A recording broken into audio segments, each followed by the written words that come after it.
கரூர் கூட்ட நெரிசல் துயர சம்பவம் இன்னும் முடிவடையவில்லை. அதற்குள் நீதிமன்றத்தில் மனு தாக்கல் செய்த பிரபாகரனிடம் பேரம் பேசப்பட்டதாக குற்றச்சாட்டு எழுந்துள்ளது. இந்த தகவல் வெளிவந்ததற்கு பிறகு அரசியல் வட்டாரத்தில் பரபரப்பு ஏற்பட்டுள்ளது. அந்த சம்பவத்தில் தனது தங்கை மற்றும் மாப்பிள்ளையை இழந்த பிரபாகரன் உச்சநீதிமன்றத்தில் சிபிஐ விசாரணை கேட்டு மனு தாக்கல் செய்திருந்தார். ஆனால் அதிர்ச்சியாக திமுகவின் ஒன்றிய செயலாளர் ரகுநாதன் அவரிடம் 20 லட்சம் ரூபாய் பேரம் பேசியதாக குற்றச்சாட்டு எழுந்துள்ளது. வழக்கை திரும்ப பெறச் சொல்லி அரசு வேலை வாங்கித் தருவதாக கூறியதாகவும் பிரபாகரன் தெரிவித்துள்ளார். இந்த தகவல் வெளியாகியவுடன் அரசியல் வட்டாரத்தில் பெரும் பரபரப்பு ஏற்பட்டுள்ளது.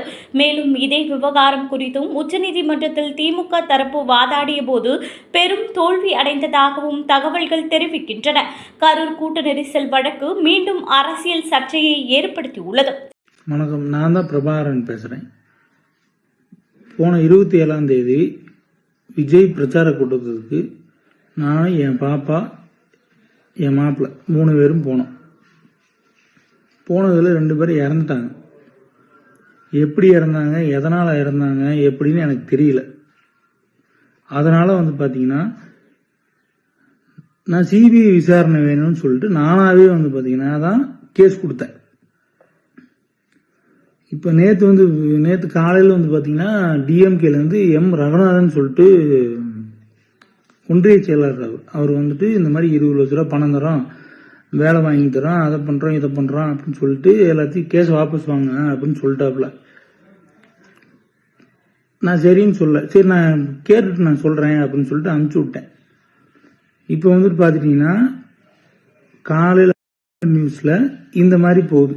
பிரபாகரன்றவர் இந்த மாதிரி கேஸே ஃபைல் பண்ணல அப்படின்னு சொல்லிட்டு போகுது.